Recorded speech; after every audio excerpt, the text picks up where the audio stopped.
Morning. So, hey, what everybody talk about this week? Absolutely was all about the NAR settlement that took place, and we'll talk about that here in a minute. But going to start with mortgage applications. Purchase activity down 1%, refi activity down 3%. Not surprising. Interest rates went up, and when people hear that rates go up, the activity they back off. It just drops. So, a jobless claims initial down 2,000, but continuing up 4,000. And we have seen the unemployment rate tick up a little bit each month recently. So it'll be interesting to see how this continues to play out as we move further into the year as it relates to the inflation reports, unemployment, and what the feds are going to do with short-term interest rate. That all plays together and really important to see how that plays out over the next couple of months. Now, the NAR settlement suit, the settlement, let's talk about that. So they basically owe $418 million that has to be paid out over the next 5 years. And what's transpired is sellers have kind of said, well, no, I don't want to pay the buyer's agent anymore, which is kind of surprising because when you think about it, when they bought their home, they didn't have to pay their buyer's agent commission. So now they want to sell it, but now they don't want to pay the buyer's agent commission. Yet I'm sure when they purchase their next home after they sell their home, will they be okay with paying the buyer's agent commission now? It's always worked out in this way that as a buyer, you have the seller paying the commissions for your agent, and then you end up paying it the next time you sell your home and you have to buy. When you sell, you pay the commission for the person buying your home. But when you're purchasing, you don't have to pay that commission. So to me, it's always evened out and played out well. I think a lot of the conflict and stigma around it now is because of the amount of appreciation we've seen in homes and the fact that homes no longer cost $200,000 or $300,000 to buy. They cost $6, $7, upwards of $1 million, depending upon where you're at. And all of a sudden you're looking at that commission expense and you're like, what the hell?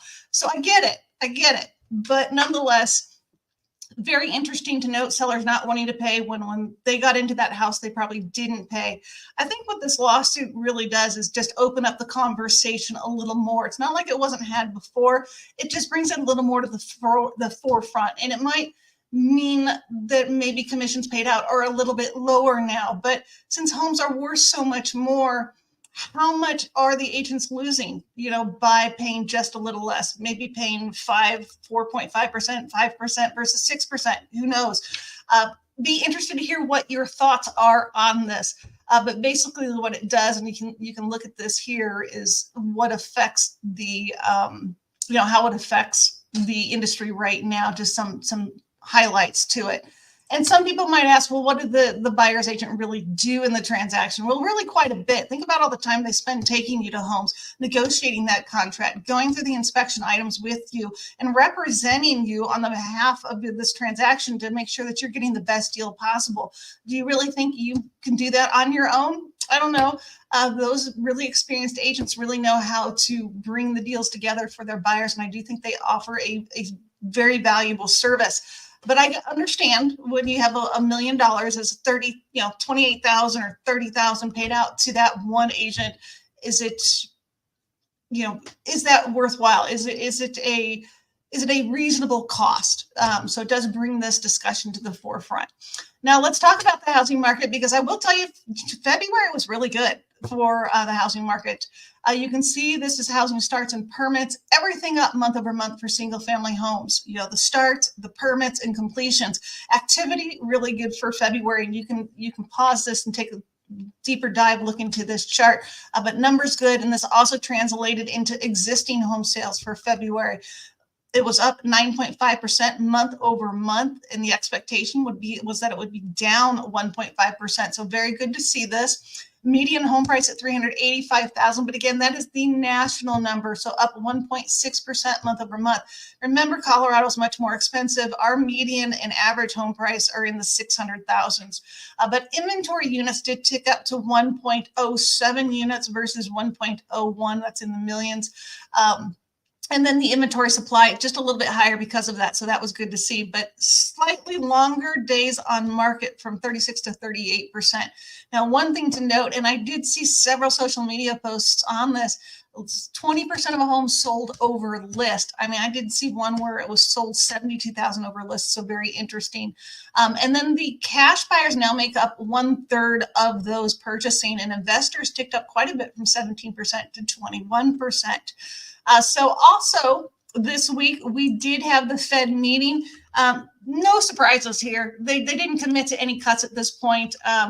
So the market did not have a really brash reaction to this. So that was good. But one thing that was important to note was that Switzerland did cut their version of their Fed fund rate by 1/4 this week. And that's important to note because global economies, as we've talked about before, tend to move together. So when the US started hiking their short-term rates, several other countries did as well. So maybe with Switzerland cutting theirs, this will be a trend globally that we'll see those cuts as well, and hopefully in the US.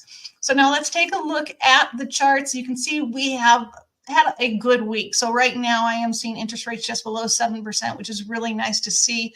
The activity has been good. We haven't made up all the ground we lost, but it's still nice to see that I can quote an interest rate in the high sixes at this point.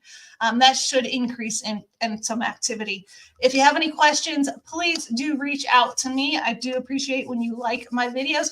Do add some comments. I'd really like to hear what your opinions are on the NAR lawsuit, what you think the impact might be, any details you think that are important to bring to light and share with the community.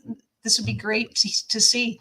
Otherwise, I hope you have a great day, that you've been able to enjoy the fantastic weather we have going into tomorrow. So here we got more snow coming. Boo. But anyways, have a great weekend. I'll see you next week.